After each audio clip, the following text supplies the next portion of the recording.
Je disais donc que vous allez écouter des conteuses et des conteurs de mes ateliers de formation que j'anime depuis 2011. Écouter, ça veut dire ouvrir ses oreilles. Et pour commencer, est-ce que vos oreilles sont bien installées? Est-ce qu'elles sont bien assises? Parce que des oreilles mal assises, mal installées, ne peuvent pas écouter les histoires. Vous êtes bien installés? Ça va? Alors, partons en voyage dans le pays des contes. À la fin, nous ferons une séance de questions de votre part, de réponses peut-être de la nôtre quand nous pourrons vous répondre. Et nous partagerons le verre de l'amitié. Je disais donc, ouvrez vos oreilles. Laissez les histoires pénétrer dans votre corps et dans votre cœur. Madame, si je peux vous suggérer, il y a une place juste devant. Merci, venez, venez. Je vous assure qu'on ne va pas vous demander de raconter.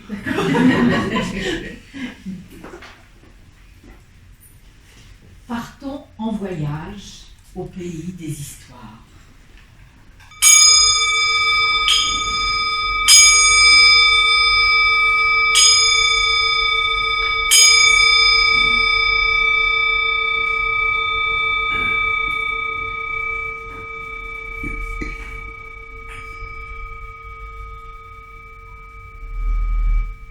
Un lac qui baigne le pied d'une montagne. À côté du lac, une coquette maison dans un jardin de verdure. Un jardin avec des arbres fruitiers.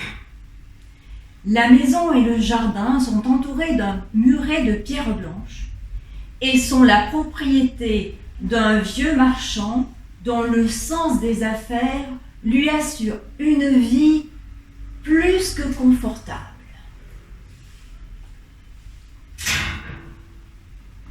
Il y a dans le jardin un grand cerisier qui dispense une ombre généreuse. En été, le marchand, le propriétaire des lieux, fuit l'étuve de sa maison pour aller profiter de l'ombre de son cerisier.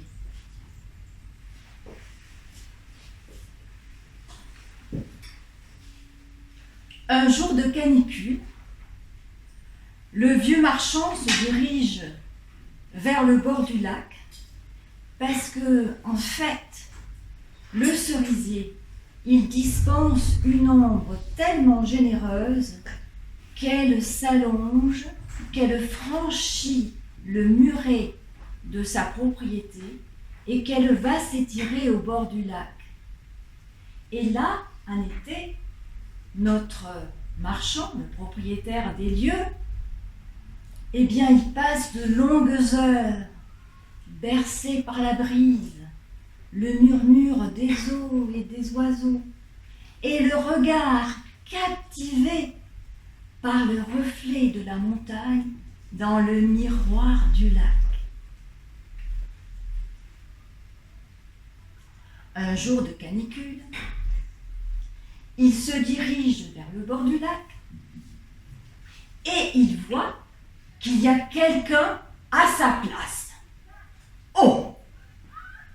Ben ça peut être qu'un étranger. Ah oui, dans le coin, personne n'aurait osé s'asseoir là. Il apostrophe l'étranger. Fichez-moi le camp d'ici, c'est ma place. L'autre tourne la tête. Votre place. Mais Ce n'est pas un lieu public ici? Oui, mais c'est l'ombre de mon cerisier. Elle m'appartient. Allez, oust! L'étranger se lève et sort de sa poche une bourse. Ah! La musique de pièces qui tinge sur l'esprit du marchand. Vendez-la-moi, propose l'étranger. Comme ça, je pourrais rester ici. Oui, d'accord, dites à elle d'argent.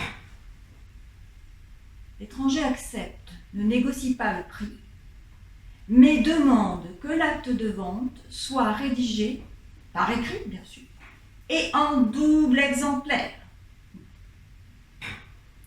Ce qui est fait, le marché est conclu et l'ombre est payée comptant.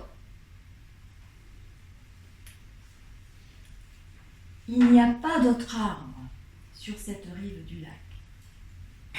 Donc le marchand retourne dans son jardin et là, il doit se contenter de l'ombre d'un abricotier. Ah, l'ombre de l'abricotier, elle est beaucoup moins fraîche que celle du cerisier. Et puis, elle ne s'étire pas jusqu'au bord du lac, celle-là. Mais le marchand est content, il a fait une très très bonne affaire. Quelques heures plus tard, il voit l'étranger qui franchit le portail de sa maison et s'installe dans le jardin. « Fichez-moi le camp d'ici! Je vous ai vendu l'ombre de mon cerisier, pas mon jardin! Allez, oust !» Mais regardez où je suis assis. En effet, sur l'ombre du cerisier. Le marchand prend ses affaires, détale dans sa maison et il claque la porte. Quelques heures plus tard, l'étranger est assis sur la terrasse de la maison, où se trouve alors l'ombre du cerisier. Le manège dure plusieurs jours. Bord du lac, jardin, terrasse. Et un soir, l'étranger enjambe la fenêtre du salon et s'assoit sur le fauteuil où l'ombre a élu domicile. Oh, le marchand est furieux. Mais fichez-moi le camp d'ici, je vais vous faire jeter dehors par mes domestiques. L'étranger sort le contrat de sa poche, le déplie et le lit à voix haute. Et il ajoute que s'il ne peut pas bénéficier et jouir de son bien, eh bien il portera l'affaire en justice. Le marchand reste quoi? Il part dans sa chambre où il se barricade et il attend patiemment que la nuit éteigne l'ombre du cerisier.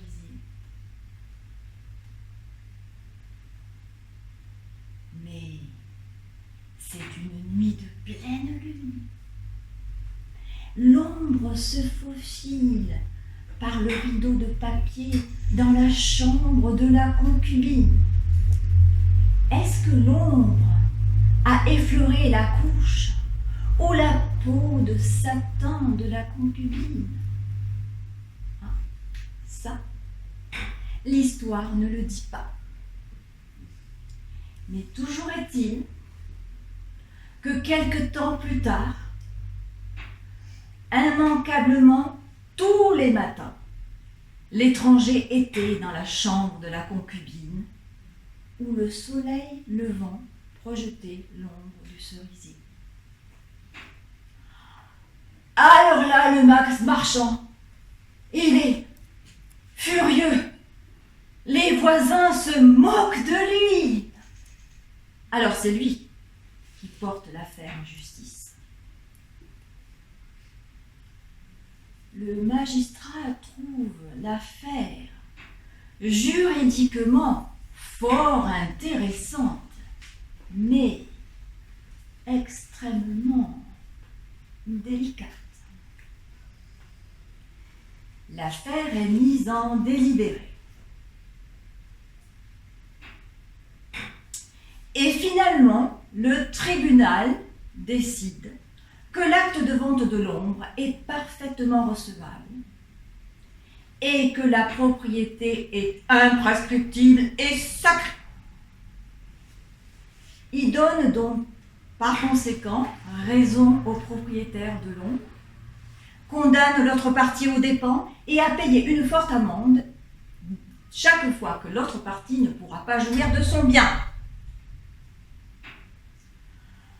Notre marchand, le lendemain, quitte précipitamment sa belle maison au bord du lac et il va vivre dans la maison en ville où habite son épouse légitime. Celle-ci, devant la folie de son mari, prend les affaires du foyer en main et ne veut plus entendre jamais parler de cette maison au bord du lac.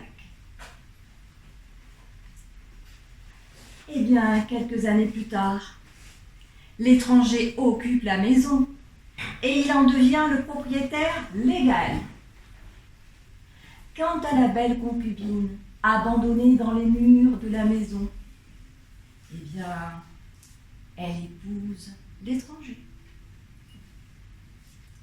C'est ainsi que, pour gagner quelques petites pièces d'argent, le marchand perd et sa belle maison et sa jolie concubine qu'il avait achetées toutes deux à prix d'or.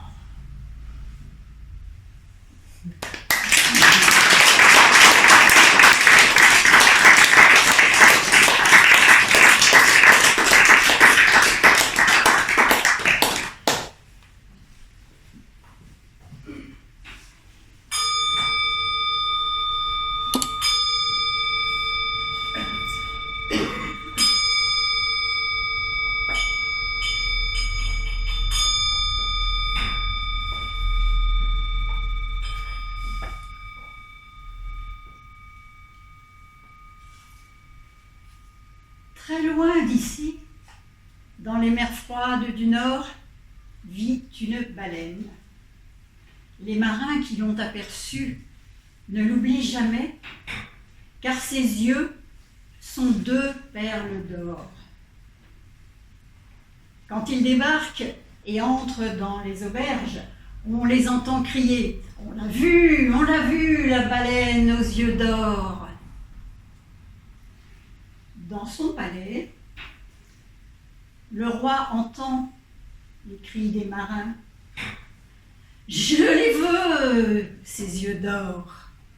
Ils sont sûrement magiques. » Il offre une forte récompense à celui qui les lui apportera. Mais la baleine est prudente. Dès que les navires apparaissent, elle plonge au fond de l'océan. Quand ils sont rentrés au port, elle a l'habitude de s'approcher de la côte, voir le petit Nol.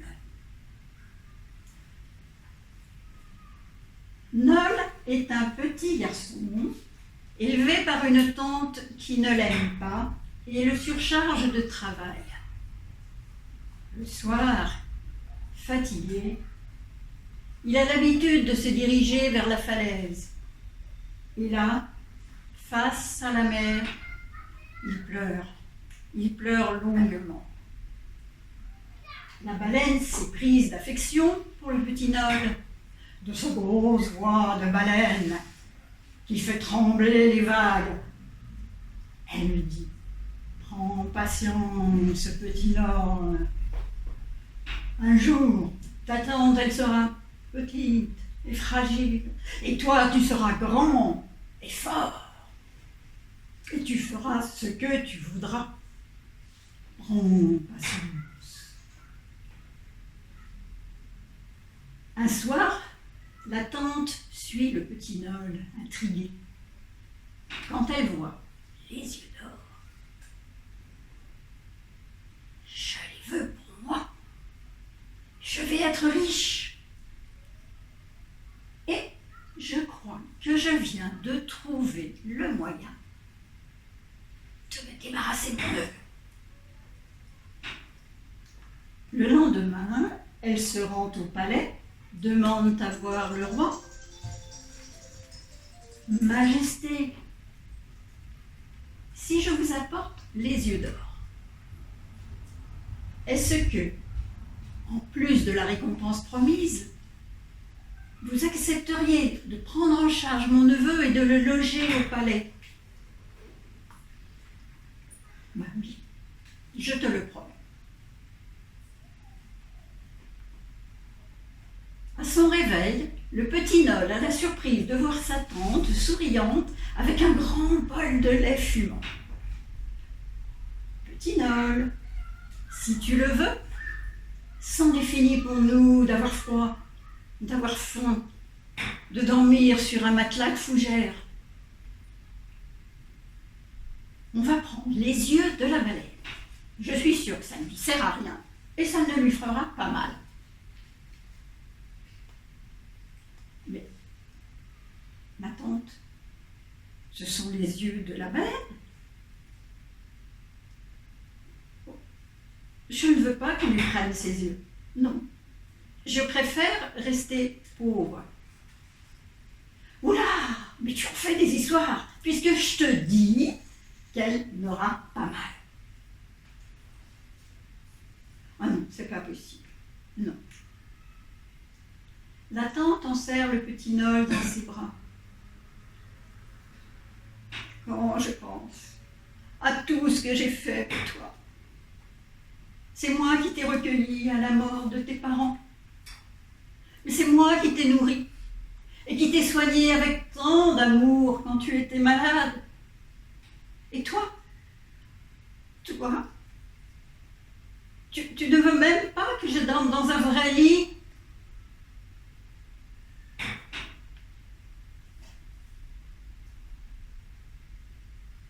Bon, d'accord, ma tante, nous irons.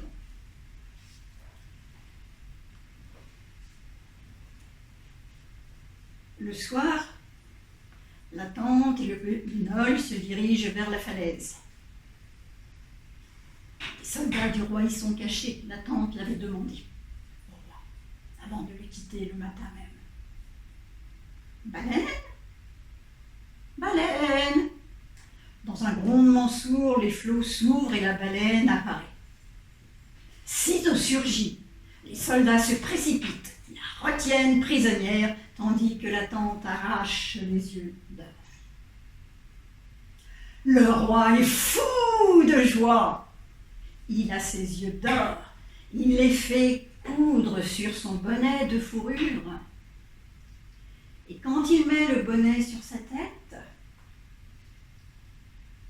il voit toutes les mers, les grises, les bleues, les vertes. Il voit les navires qui flottent, les poissons qui nagent, les trésors perdus enfouis au fond de l'océan. Je suis le roi de la mer.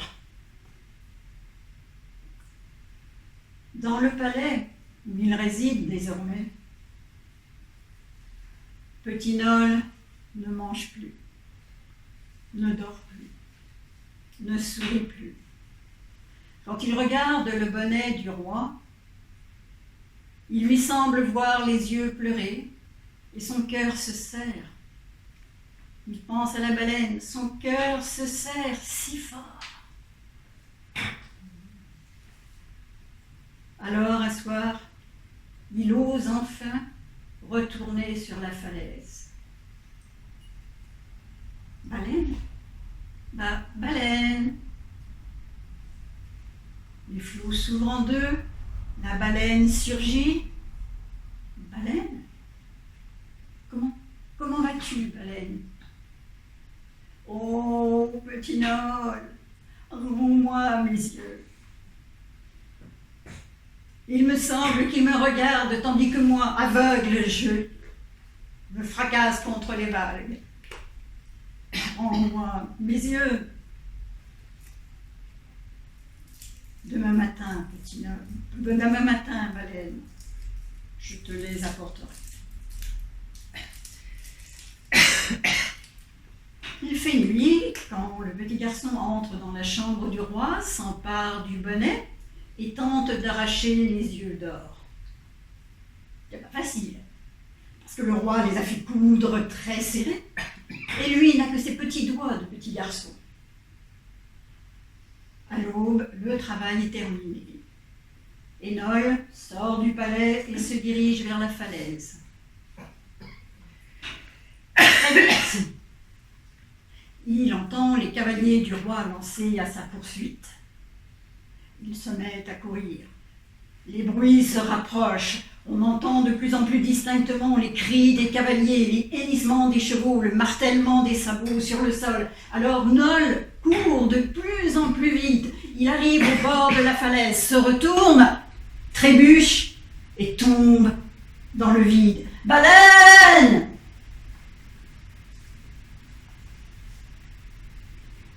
Quand les cavaliers arrivent, on ne voit plus que les flots qui viennent mourir au pied de la falaise. Et l'on n'entendit plus parler du petit Nol. Quoique, certains disent que les marins, quand ils entrent dans les auberges, chutent tout doucement pour que le roi n'entende pas. On l'a vu, le petit Nol, comme il semblait heureux, souriant, riant et s'amusant, assis sur le dos de la baleine aux yeux d'or.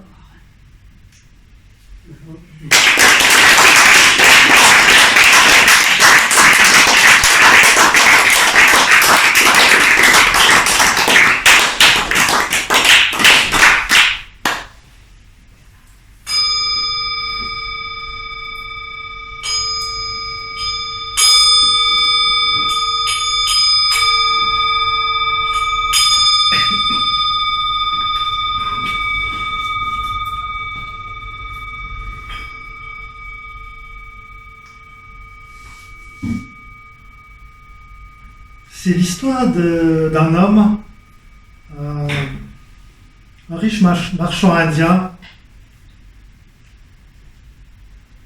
vers 40 ans. Il décide de suivre une ancienne tradition de sa religion pour atteindre la sagesse. Cette méthode, c'est de renoncer chaque année à quelque chose de nouveau.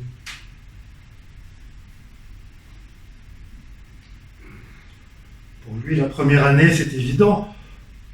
Je vais renoncer à ma fortune. Je ne garderai que ce qui m'est nécessaire. Et ce fut plus facile qu'il l'avait pensé. La deuxième année, il renonce à sa voiture. La troisième, il renonce à son chauffeur qu'il avait payé pour rien pendant une année.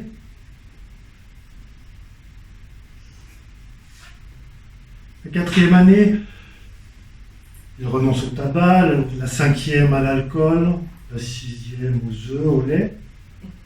Et comme ça, chaque année, il renonce à quelque chose de nouveau.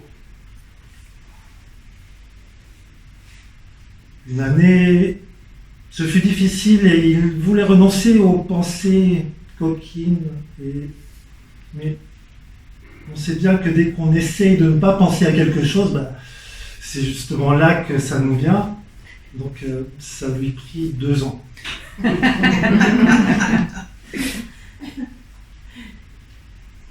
Il renonça à beaucoup de choses. Il renonça aux journaux, il renonça à la radio, il renonça à parler à ses amis.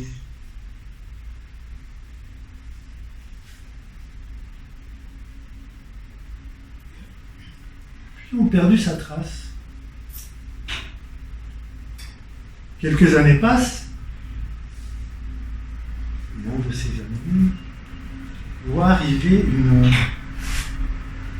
très belle décapotable jaune canari,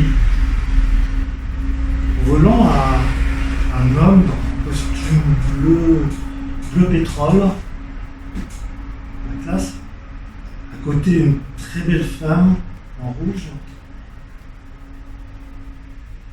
Et il n'est pas sûr, mais il se dit, Vishna, mais c'est bien toi? Oui, c'est moi, je suis revenu. Mais explique-moi, que s'est-il passé? Enfin, est-ce que tu as renoncé à ta quête de sagesse? Ah non, pas du tout. Mais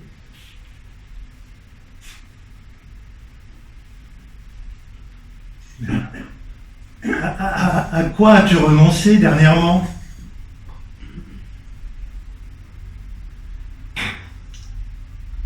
Je vais te dire à quoi j'ai renoncé. J'ai renoncé au renoncement.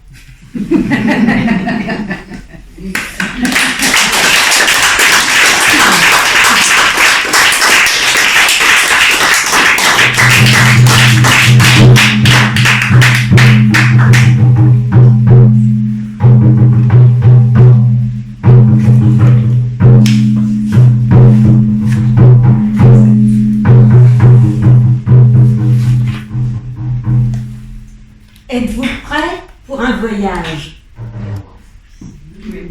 Oui, alors c'est parfait, nous partons pour le Tibet.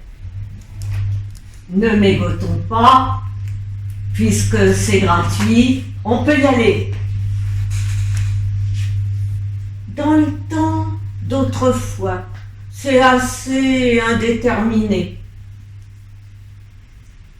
Donc nous nous approchons dans la province de Hu d'un petit village où les hommes sont rassemblés. Ah, que se passe-t-il?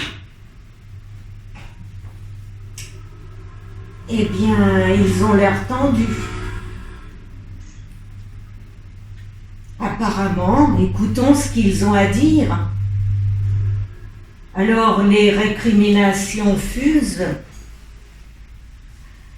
Nous ne savons plus, nous ne pouvons plus faire notre métier d'agriculteur. Les animaux n'ont plus de fourrage. L'herbe pousse à peine. Quand nous semons, nous récoltons à peine de quoi ressemer l'année suivante. C'est la famine qui va arriver. La famine. Ça, personne n'était prêt à accepter cette destinée. Que faire? Quelqu'un dit, il ne reste plus qu'à aller voir à Kutumpa. Ah, voilà une bonne idée. À Kutumpa, c'est un sage qui vit dans une grotte à l'écart et que chacun va voir quand il a des ennuis. Et à Kutumpa est toujours de bons conseils. Alors les hommes du village se décident et en délégation, ils vont voir à Kutumpa et lui racontent tout ce qui se passe. À Kutumpa réfléchit et dit « Suivez-moi ». Il conduit la petite troupe, bon, pas très loin du village, mais quand même assez éloigné, repère un espace très très plat, en jachère, et là, il dit à l'assemblée: Vous savez, je suis un peu vieux maintenant et puis la mémoire me fait défaut, mais je me souviens bien qu'autrefois j'ai enterré un trésor là. Mais vous dire où? Je ne sais pas.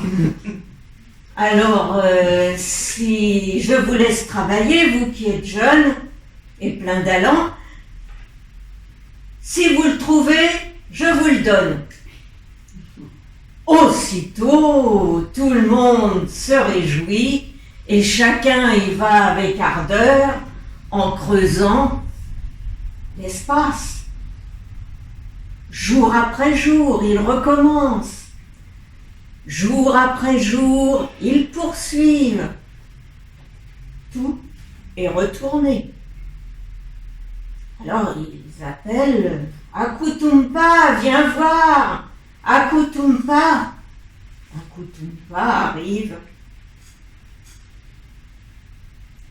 Tu nous avais promis un trésor.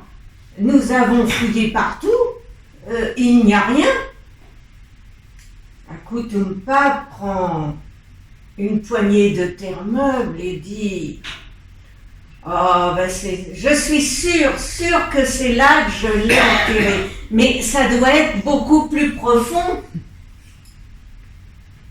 Il suffit de creuser davantage. » Alors là, l'énergie revient et on invite les femmes, les enfants, les vieillards à participer. Le mathématicien du village vous découpe le terrain en carrés. Chacun est nommé responsable d'un carré et à chacun de fouiller. Et il creuse et que je te creuse et que je te bêche. C'est fatigant. C'est fatigant.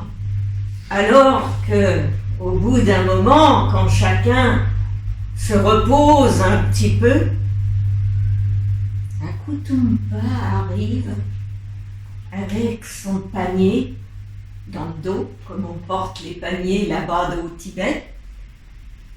Et dedans, il sort une grosse pierre blanche qu'il va déposer au milieu du champ. Et il appelle tout le monde. « Venez, venez, venez! Il est là, le trésor !» Tout le monde accourt. S'étonne. Comment tu nous as fait chercher un vulgaire bout de rocher?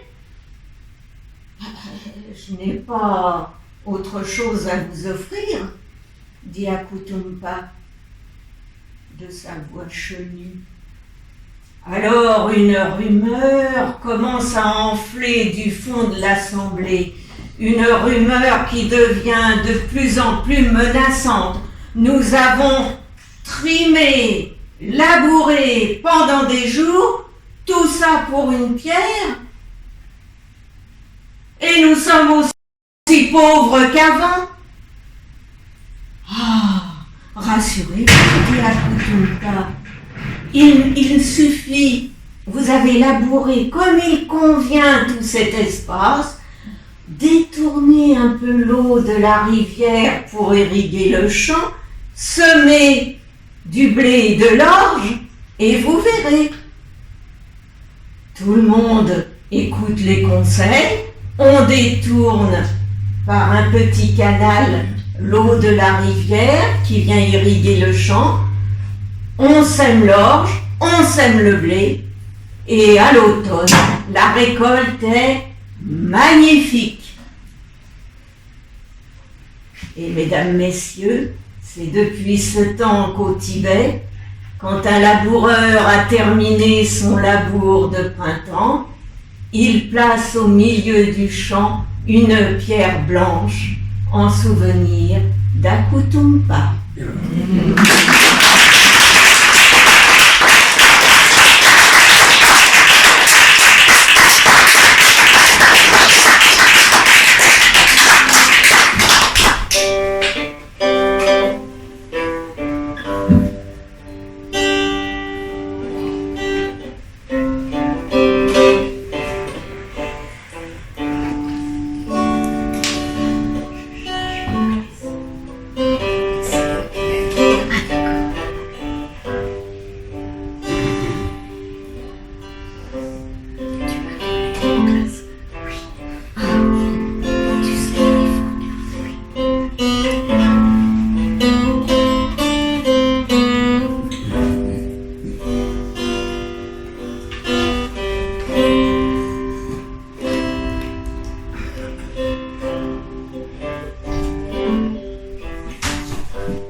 Il y avait une fois en Grèce, dans la ville de Corinthe, un joueur de cithare nommé Arion.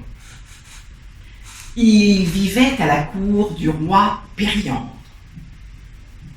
Un jour, Arion part en Italie pour faire fortune. Il gagne beaucoup d'argent. Il décide de rentrer à Corinthe.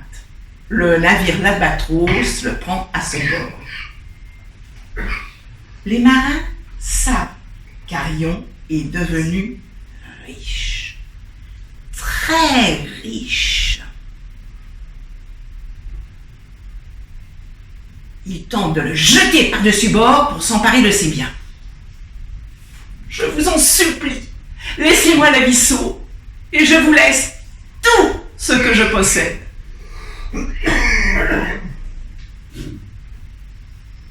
Te laisser la vie sauve? Et puis quoi encore? Tu as le choix de te tuer toi-même ou de sauter dans la mer au plus vite.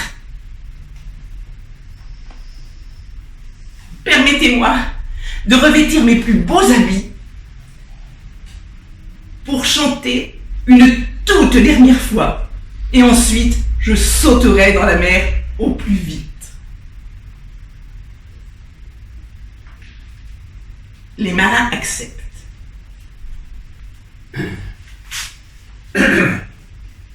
Arion se met à chanter au son de sa cithare.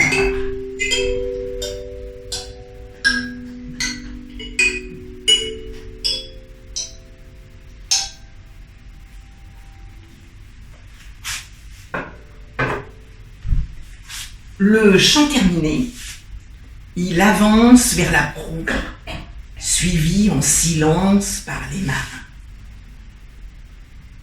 Il grimpe sur le bastingage.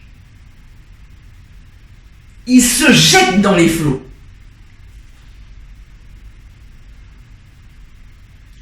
Attiré par la mélodie, dans une gerbe d'écume, apparaît un dauphin. Il prend Arion sur son dos et l'amène jusqu'au cap Ténare, dans le sud du Péloponnèse. Arion poursuit son chemin jusqu'à Corinthe. Enfin, il arrive à la cour du roi Périandre.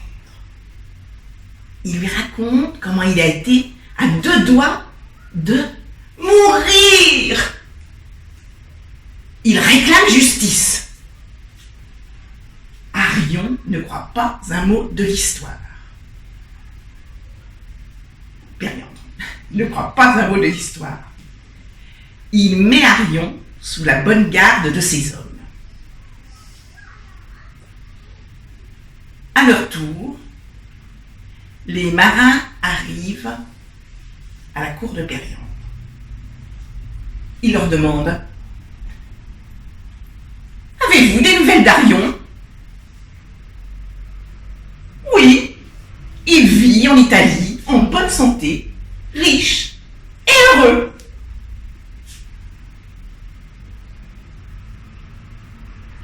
Le roi Périandre fait alors paraître Arion.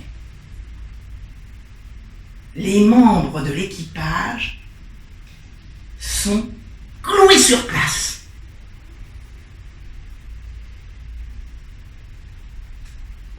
Vous, assassins et voleurs, mais aussi menteurs,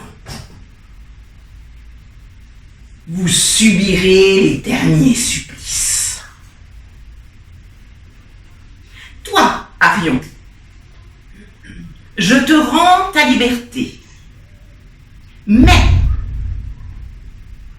ta fortune restera sous ma bonne garde. Parfois, dans les cieux étoilés apparaît la constellation du Dauphin. Au cap Ténare trône une statue d'Arion et de ce mammifère marin qui a sauvé bien des vies humaines.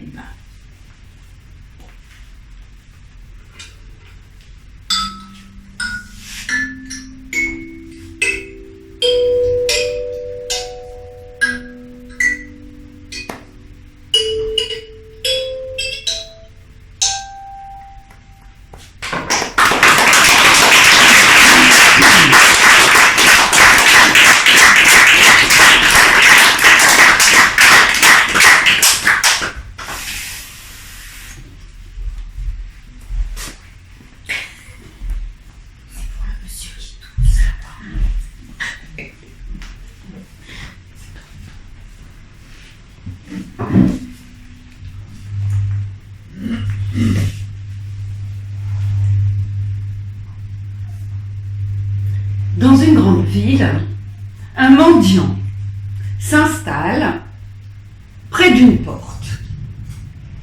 Un endroit idéal qui l'abrite des intempéries avec un petit recoin. Très vite, l'homme apprend que la femme qui vit derrière cette porte est une prostituée.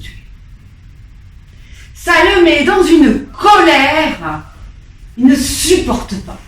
Il invective les passants. Vous supportez ça, vous? Vous savez quel genre de femme vit là? Une femme de mauvaise vie. Oh là, monsieur, si vous n'êtes pas content, changez de place. Il interpelle des gendarmes qui passent. Non, c'est pas tolérable. On ne peut pas laisser cette femme faire commerce de sa chair comme ça ici. Mais monsieur, ce commerce n'est pas interdit dans notre ville, nous ne pouvons rien faire. Il est violent. Il cogne contre les murs. Il cogne contre la porte. Il envoie des coups de pied. Pas un jour ne passe sans qu'il insulte cette femme, sans qu'il la menace.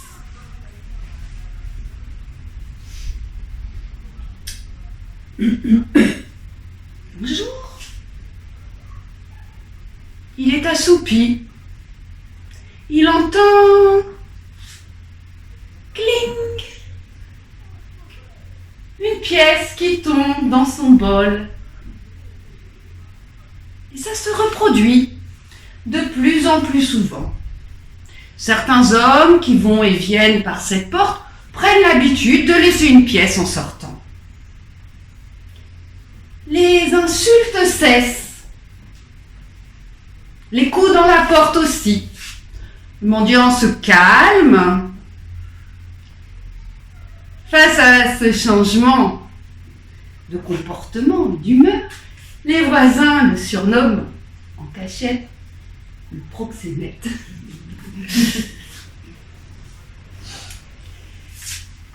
Le temps passe, des jours, des semaines passent.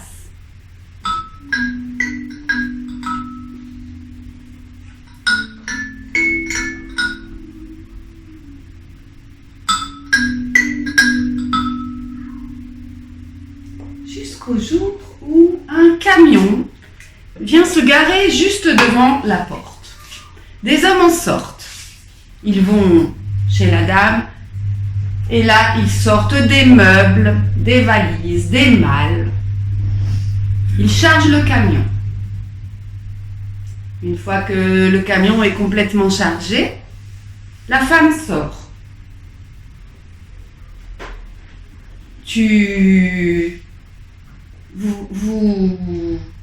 Vous partez?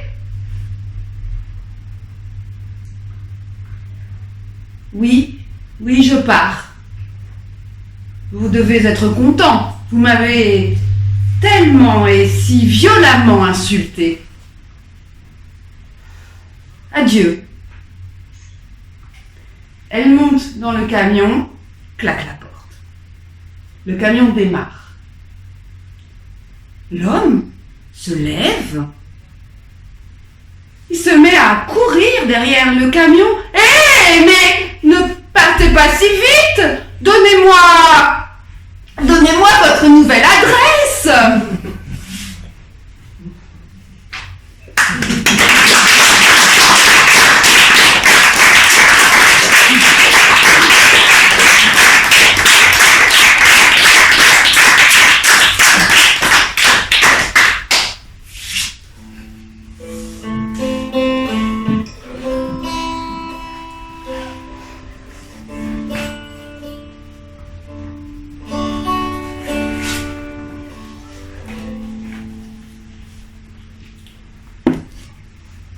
Vous vous souvenez de l'histoire d'Akutumpa?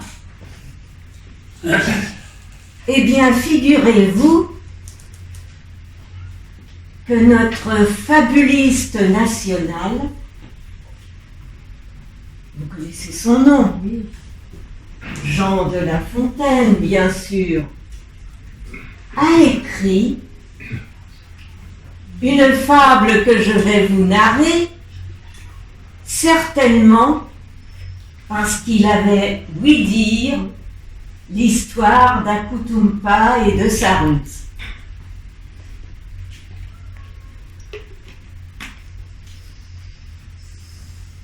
Nous sommes au XVIIe siècle, alors un peu de respect. Un riche laboureur, sentant sa mort prochaine, fit venir ses enfants, leur parla sans témoin. Gardez-vous, leur dit-il, de vendre l'héritage que nous ont laissé nos parents.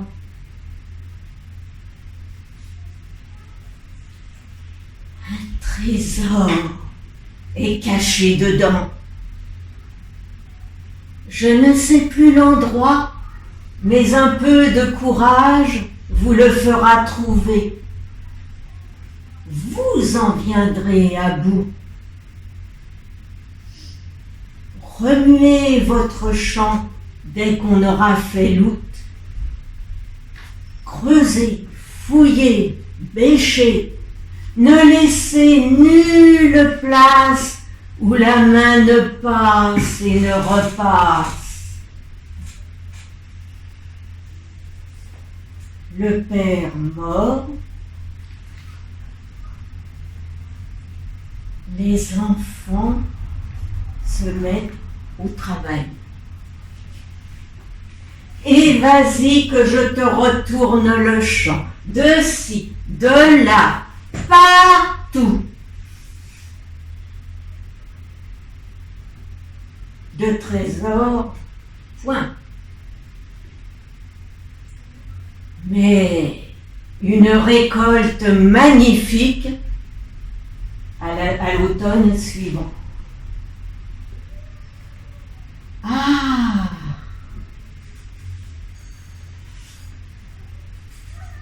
C'est D'argent, point de cachet. Pas de point de cachet, je vous l'ai dit. Hein. Point d'argent. Mais le père fut sage de leur montrer avant sa mort que le travail est un trésor.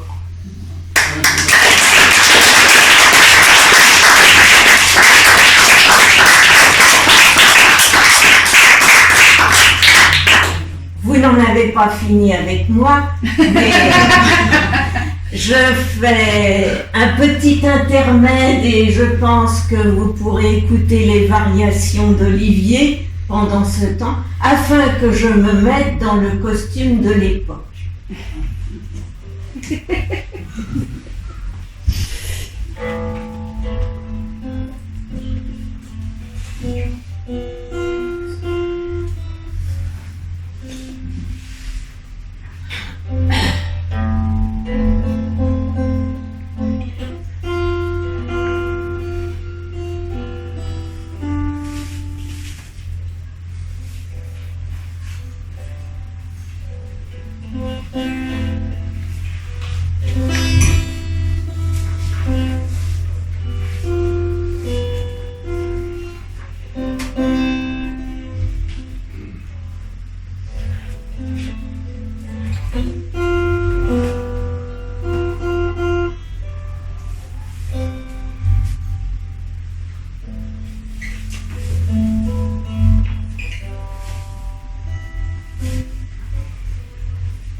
Alors, nous allons vers les années 1950 dans un langage inapproprié pour les gens élégants et cultivés. Et voici, après le laboureur et ses enfants, le glaiseux et seignard. Un glaiseux plein aux as et sur le point de calancher fit rappliquer ses lardons et leur jeta en loose dés. Et les mecs, il y a des tunards et des fafios qui sont planqués. À vous de les dégoter, qui dit le gars. Là-dessus, le vioc ferme son pébroc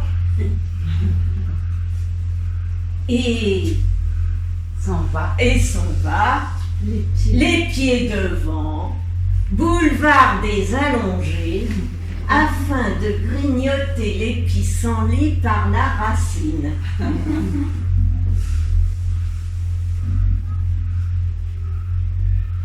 En deux coulées gros, l'ignard radine au boulot.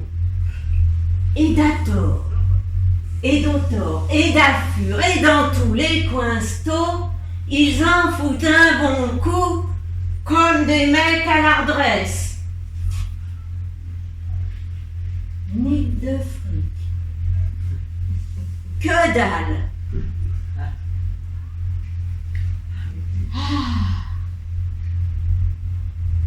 Quel mytho, ce daron. Ah, le vioc fit le mariole en fermant son pébroc, car le plus chouette business, c'est le turbin, comme dit l'autre.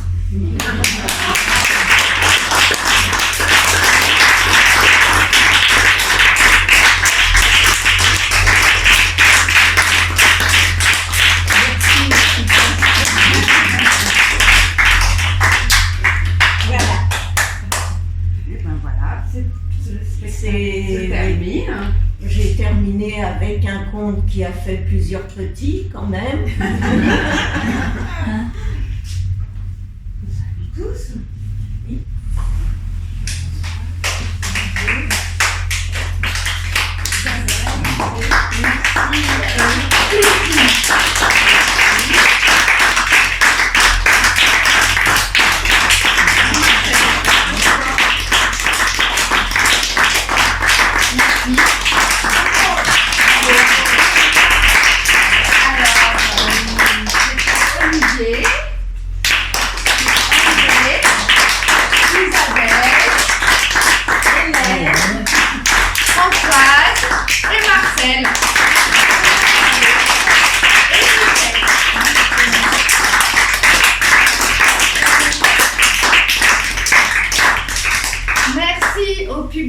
De qualité.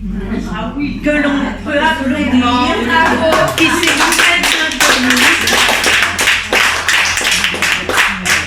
merci à Emmanuel de filmer. Merci à la CERMA de nous permettre de faire nos ateliers ici. Qui ne connaissent pas la CERMA, c'est une association pour la culture. C'est l'association, pas une, il n'y en a qu'une. C'est l'association pour la culture et la réinsertion des malades addictifs qui reçoit ici toutes sortes de gens, les gens du quartier, des gens qui viennent aussi de très loin, parce qu'une association comme la CERMA, il n'y en a pas d'autres. Les gens viennent parfois de très loin. Et même de province. Voilà, qui viennent même de Limoges. Et on fera passer un chapeau pour la CERMA, justement. Tout ce qu'on récolte, on le donne à la CERMA. Et voilà, et surtout, merci à Michel d'être là depuis des années.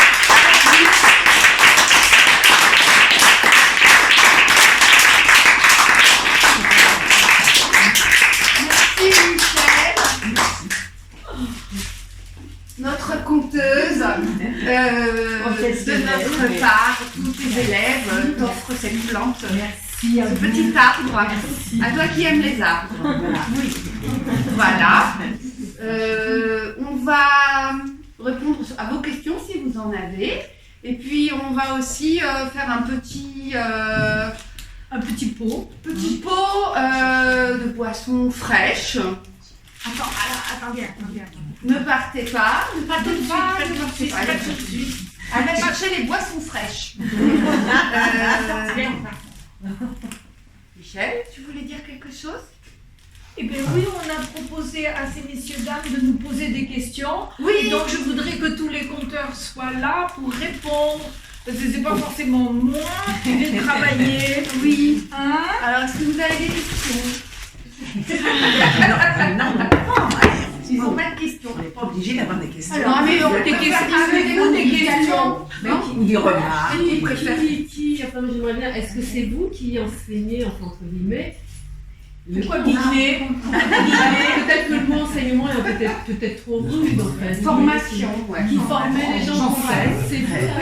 J'enseigne parfaitement avec des méthodes complètement qui ont été mises à l'expérience, qui ont donné des résultats extraordinaires depuis des siècles, c'est-à-dire au fouet. D'ailleurs, elles ont des marques. Hein. Oui, j'apprends aux gens à raconter. Et qu'est-ce que c'est raconter? Hélène, tu peux te répondre à ma question? Alors, l'idée c'est de raconter, de s'approprier un texte, surtout pas de l'apprendre par cœur, de se l'approprier dans sa structure, dans son histoire, et après le raconter avec ses mots et avec son corps. Avec ses tripes. Voilà, de trouver une histoire qu'on aime et d'avoir envie de la raconter, de la transmettre, en essayant de la raconter vraiment du centre de soi, de la donner à partager avec plaisir. Pas mal. C'est bien.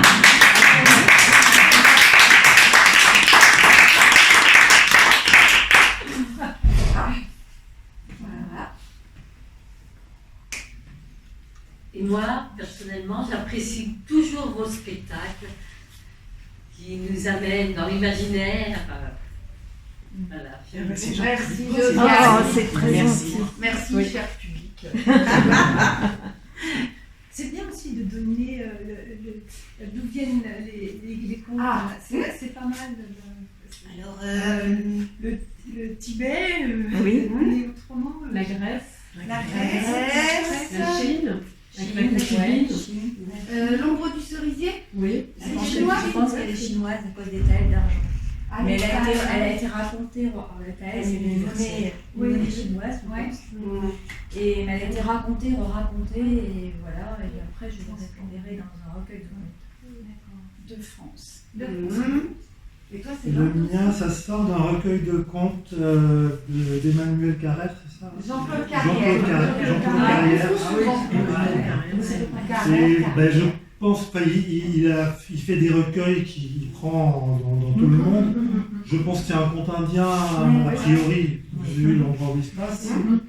Mais voilà, il a écrit plusieurs recueils Le de... cercle des menteurs. Le cercle des Le cercle des menteurs. Un et deux. Et le cercle des philosophes aussi.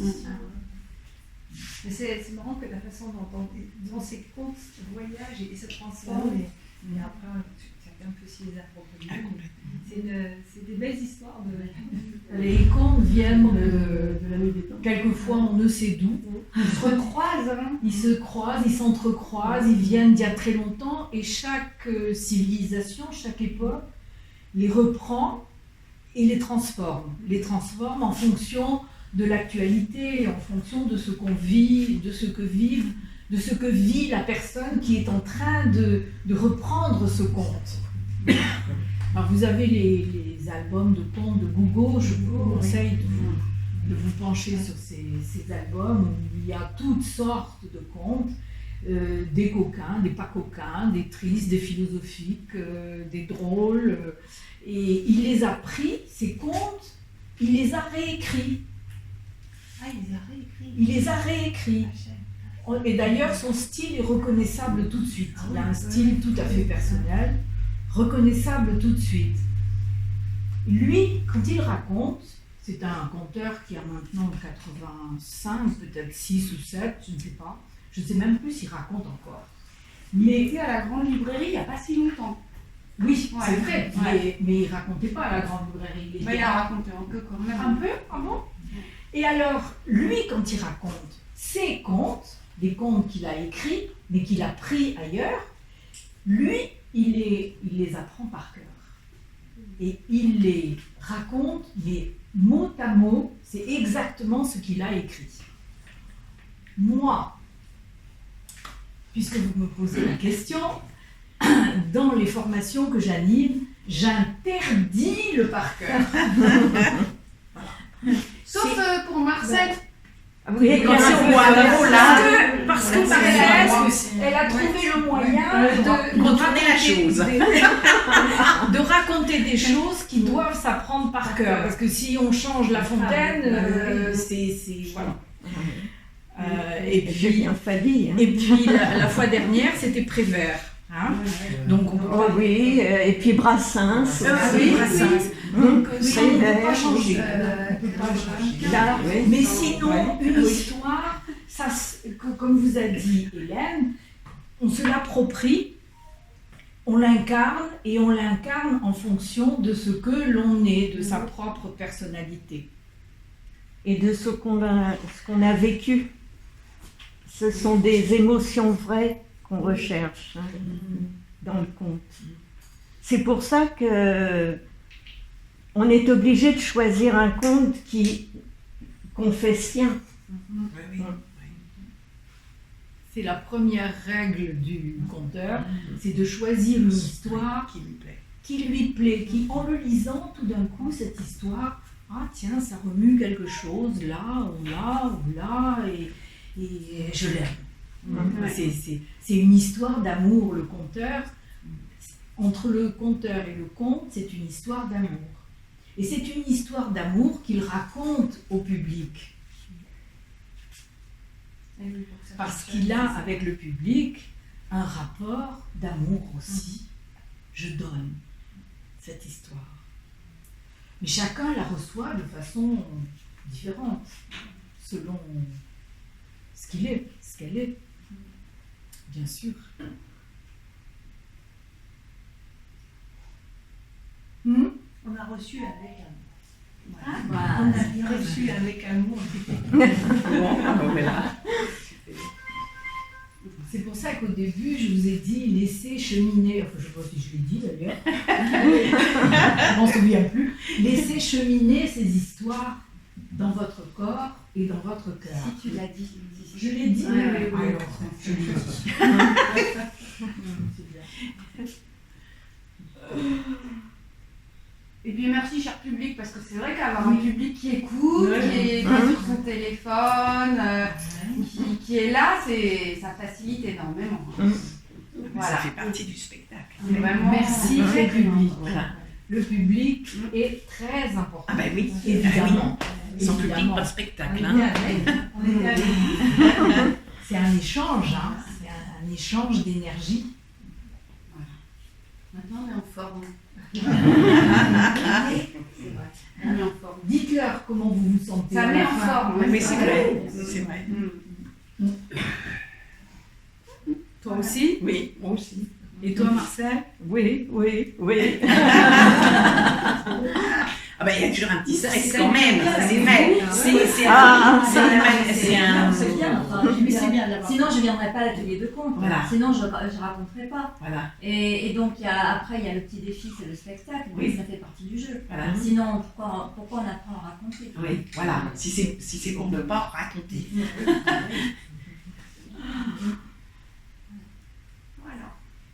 Voilà, alors s'il y en a parmi vous qui aimeraient apprendre à raconter, dans l'immédiat, j'organise un stage de conte cet été dans les Cévennes, du 20 au 27 août. Alors, vous avez des flyers qui sont posés sur la table ronde là, en sortant, donc si vous voulez les prendre, vous les prenez. C'est dans un petit hameau paumé dans les Cévennes. Vous avez toutes les informations là-bas. Et là, ça dure 5 jours. Et pendant 5 jours, je vous fouette. C'est le programme, et en général, ils repartent ravis. Je ne sais pas pourquoi, mais ils repartent ravis. Voilà, donc ça c'est dans l'immédiat assez proche. Et puis dans l'immédiat encore plus immédiat, je m'occupe aussi des arbres, et en particulier de ceux du parc des Buttes-Chaumont. Et dimanche prochain, donc on est le 29, j'organise une balade comtée et botanique, c'est-à-dire que je vous raconte des choses sur les arbres, ce qu'ils sont, et puis je vous raconte aussi des histoires et des légendes. C'est à quelle heure? C'est dimanche de 10h à 12h. Rendez-vous devant la mairie, c'est pareil, vous avez des flyers là en sortant. Voilà, de 10h à 12h, dimanche prochain. Et pour l'année prochaine, on verra. Pas encore précis. Voilà. Merci beaucoup. Merci.